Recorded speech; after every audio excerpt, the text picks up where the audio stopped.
Now, for more on the private space industry and the billionaires creating it, let's bring in Amitabha Ghosh, a space scientist who's been working on NASA Mars missions since 1997. Good to have you on. Thank you for having me.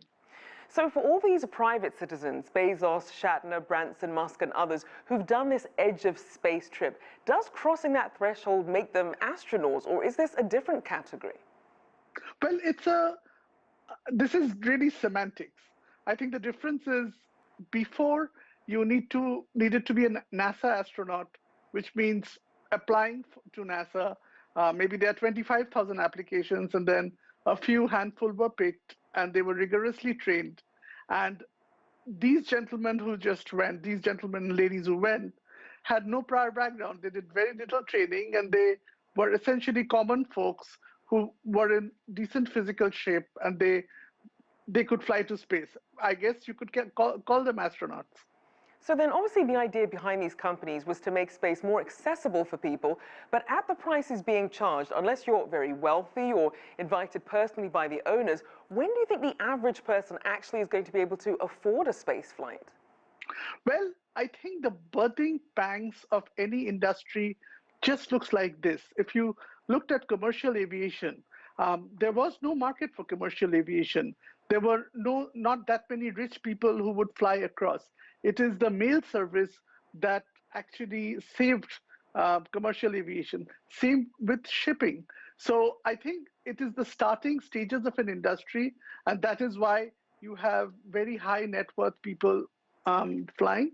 But as trips become more frequent, as the technology is worked out, the number of people will explode because the price point will keep going down. So I think we are just starting that point where the price will keep on sliding. And if the price goes down from $50,000 or $500,000 to 50 to 5,000, you will have an exponential, maybe 100 times growth. So I don't think this is negative at all. And it's interesting because there has been some criticism of it just being billionaires and celebrities being able to go. But break down not just the criticisms, but some of the benefits of having these people really getting involved in the space race. See, I think the way you should look at it, they are trying to open a new frontier. They're trying to open a new industry. They're trying to open a new capability. So this is going to be huge. If we could fly as easily to the moon as we go to, say, another part of the world like Australia, then we would really find users of the moon and do things at the moon. So it takes 24 hours to go to Australia. It takes just 72 hours to go to the moon. There is no reason we could not have that infrastructure in place.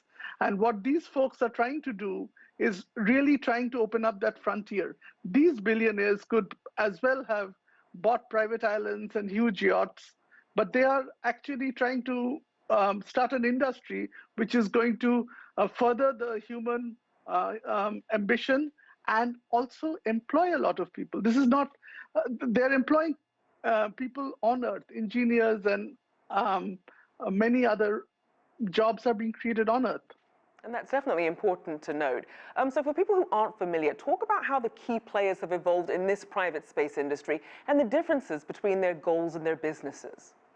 Okay, so Blue Origins was entirely funded by Jeff Bezos' personal money. SpaceX is a private company. It has shareholding, it has different shareholders.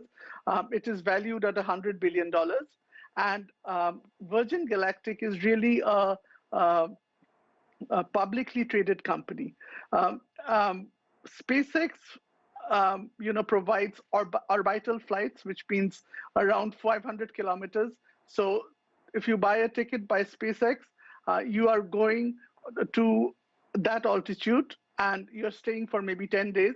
The other two players offer suborbital flights. So they go maybe to the 50-mile to 60-mile range, and you're in space just for maybe 10 to 15 minutes. And all of them are in some way or form trying to tackle the space tourism market. So then as you look at the earning potential of where things could go from here, what could we be thinking about?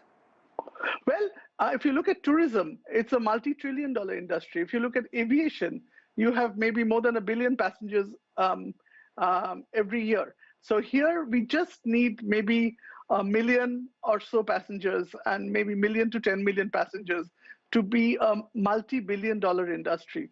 And this could just become like, you see, if you talked 5 years ago, not 5 years, 50 years ago, who would have thought that going to Disney World was one of the goals of somebody who lives in America? Right. But they do it once a year, and so maybe once in their life. Here also, this might become one of the destinations you have to visit once in your lifetime. I think that's a very cool way to look at it. A pleasure having you on. Amitabha Ghosh there, a space scientist working on NASA Mars missions since 1997.